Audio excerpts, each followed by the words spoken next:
Hey guys, welcome back. It is Watch Us Homeschool Wednesday. I am so excited to share these with you guys every single week.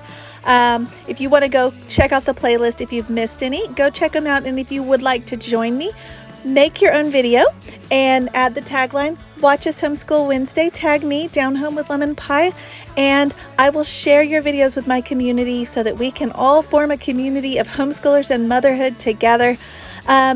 This is our week this week. We have been working hard. I showed you guys last week our food science that we've been working on, and I wanted to show you guys another way that we do it. And this is the food anatomy book that we're using, and we are studying about fish. We actually flipped through there and we learned it had step-by-step how to fillet a fish. We did not practice that hands-on, but we are planning to at some point. We just didn't get to it yet. And so the kids are just journaling here. We talked about the different kinds of fish and, freshwater, saltwater, just different aspects of them. And they got to choose one, and they are just journaling it in their journals now. Stay tuned to the end of this video. We actually visited a frozen lake where my husband has some high hopes of going ice fishing. So I will show you guys that as well as some other books that I have been reading and completed. I'll tell you guys what I thought about them, and we're going to be doing candy making. So these are my 4-year-old twins. They are working on this little work mat here. I never buy Fruit Loops except for this activity alone. And so this is a fun activity because it's the only time they get to eat these. And so I give them a little bowl like you can see there. I have them in the little sleeves. I think I got those at IKEA, and just printed them out on cardstock, stick them in the sleeve, and then they can easily put them on. It's got little circles there that are outlined in different colors to tell them which color they're supposed to put. I've actually had these for years, so I will give you guys the website where I printed them if you would like to print them for yourselves, but I do not know if it is still available or if it's available for free or what it is, but I will show you guys that. And they're just a fun thing that the kids enjoy doing, and it's a nice little thing to pull out when they need a fun activity, but also when I need something for the little ones to keep them busy if I'm working with big kids. Always a good time saver. So these are my 3 oldest, and they are working on spelling today. And the way that we do it, we do Charlotte Mason homeschooling, and the way we do spelling is kind of inspired by what she would have, what she talks about in her writings. I use this book here. There's 2 of these. This is the first one, and there's a second one. And I find a passage from it. This is the passage I chose for today. We went through it together. We underlined words that they think that they might need help with as far as spelling goes. And so we've practiced them out loud a few times, and now they're using our stamps and our stamp pad to stamp them, and just kind of that hands-on trying to help those brain, the 2 sides of the brain, the left and the right, to work on those words and to cement them into their brains. So that's what they're doing. Then the next day, every day this week, they will practice them in a different way, and then maybe out loud, or maybe quizzing each other, or some other way. And then at the end of the week, I'll have them write out that little passage. I will say it out loud, and they will write it for dictation. So that is how spelling works in our home. I'll show you some more of that later in another video. Today, it is time for our food science. This is like our cooking part of the food science, and we are talking about sandwiches this week. So this is an egg salad. We're going to make egg salad today, and because of the way these videos fall, some of the footage is from one week and some of it's from the current week. And so the fish was last week, and this part is for this week. We're doing sandwiches. So next week, I will show you guys some of their fun sandwiches that they created, which we are actually doing on tomorrow, but you won't see that. So anyway, you'll see that next week. But we are working on the egg salad today. The kids got to make that. We walked through the recipe, which we found in our Nourishing Traditions cookbook for children, which I shared with you guys also last week. And I did share with you guys that I had another video I did a few months back that was a do a lesson with us, and we did like a live look at what a lesson looks like in our home, complete with all the craziness that comes along with having 7 little ones. So if you want to go check that video out, it is linked below. But they are just making this egg salad. It is super simple. I love the way the recipes are laid out in this book because they're super kid friendly.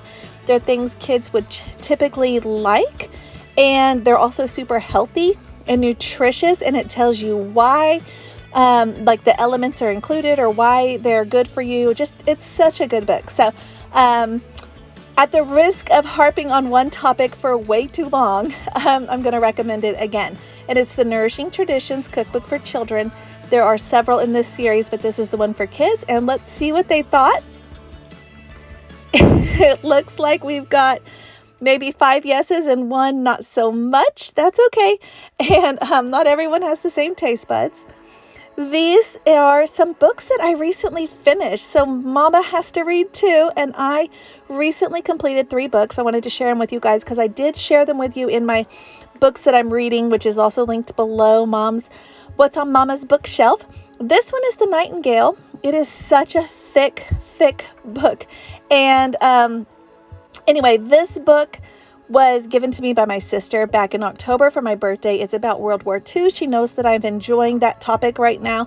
And it was actually way better than I thought, and I actually flew through it. I thought this was going to take me so long to get through this book because it is so thick. And I actually flew through it. It's about resistance during World War II. It's got 2 sisters. It's definitely a different side that I had not seen before, so that was exciting. And I have been reading God's Schooling. I talked to you guys about this also in there, and I told you this is my highlighter book. So this is the book that I'm sitting down and I'm going through it slowly, highlighting as I go, loving it so much. Definitely recommend this one with a cup of coffee or a cup of tea and a highlighter because it is so good. And I will go into some more about that one at a later date in some of my videos. All right, this one here is the Young Readers Edition. I bought this one on Book Outlet. I shared it with you guys during a Book Outlet Christmas video that I did. And I wanted to kind of touch back with you guys now that I've read it, tell you what I thought. The only thing that really irked me about this book is he'd never get saved. And I felt through this whole book that he needed to be saved. It's about a boy who gets lost in India, and he does get adopted and then goes back on Google Earth and finds his family. It's a very cool story, but the whole time it kept referencing things that went back to Islamic religions, and I did not like that. And it also talks about circumcision in a little more detail than I needed. So anyway, it did bother me he didn't get saved. We'll be praying for him. My husband is getting the guitars ready. We're starting homeschool guitar lessons at our house. We don't really play guitar, but we're going to try and learn. We have a book, so we're going to see what happens and teach the kids as we go. And we're going to make candy. I talked about this in my winter projects video. Go back and see that. See all our winter projects. I picked up cinnamon and root beer oil flavorings to make this hard candy, the old-fashioned hard candy. Somebody had made it for us last year, and ever since then I've been wanting to make it myself, and this is just the right time. So this, I'm going to be completely honest with you guys. What the video you're looking at right now is take 2 because we made it the first time and it did not turn out. We got a little impatient. I was worried about it kind of burning, that sugar burn. And it said the temperature needed to get to 300, but I felt like it was going to burn, and we stopped it early. And because we stopped it early, it did not set and get hard. It stayed liquid and gross. And so the video you're watching right now is take 2. So this is our second try at the old-fashioned candy. And like I said, we'll see what happens. It turned out fairly well. I'm going to kind of give you a little clip of that. It did turn out fairly well. There are some changes we would like to make. We did not use food coloring in this because I did not have all natural food colorings on hand, and I wanted to have those. I am doing the cinnamon flavor first, and it did not seem like it had enough cinnamon flavor in it, and it felt like the candy was much too thick. So I'm gonna do a little bit more research, find a different recipe than the one that I used. Once I find a good one, I will link it for you guys. But right now, I just really wasn't completely 100% pleased with the one that I had. You can see here though, we are getting really close to that 300. It did not sugar burn like I thought it was going to do at the very bottom of the pan. I was just worried about it. I thought because the lid was off that it would just boil out all that liquid and it would just be a sugar burn mess, and nobody likes that on the bottom of their pan. So I was really concerned about that, but it did not happen. So I used this thermometer. I should get a candy thermometer. I have one, but it's packed up right now, so I didn't have it on hand. But I did use this one. It seems like it worked fairly well. And so it inched its way up. It took about, I want to say maybe 30 minutes to go from boiling to the 300 degrees, which they call the hard crack stage. And you can see as soon as it got there, it was like going to pass it. So I pulled it off the heat right away. It looks like this. And I put butter down on my baking sheet. I added the cinnamon oil. This is what the directions said. Put butter down and then put wax paper and then put the candy, liquid candy on there. So I stirred this in, mixed it together. You would have added food coloring at this stage as well. But like I said, I didn't have one that was all natural, and really, why would I just want to add in more junk? So, you know, it's already a lot of junk anyway. I guess it really wouldn't have mattered that much because it's all straight sugar, right?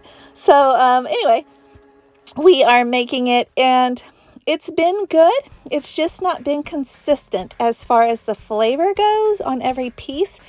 And it has been really tricky to get it off the wax paper. So I'm not sure what the trick is there. If you know what the trick is, once this set like this, and it got hard, it was a bear to get this off of the wax paper. It like stayed glued to it. And so I don't know, maybe I needed to do butter also on top of the wax paper. I thought it was really bizarre. It wanted me to do butter under the wax paper. I don't know. So I'm going to do some more research, figure that out. We'll see what happens. But it wasn't too bad. So after I sifted the powdered sugar on the one side, I added another sheet of wax paper, flipped it over, and pulled it out. It came right off the pan, which that's probably because of the butter that was on that. And then, like I said, the second layer of wax paper was awful to get off.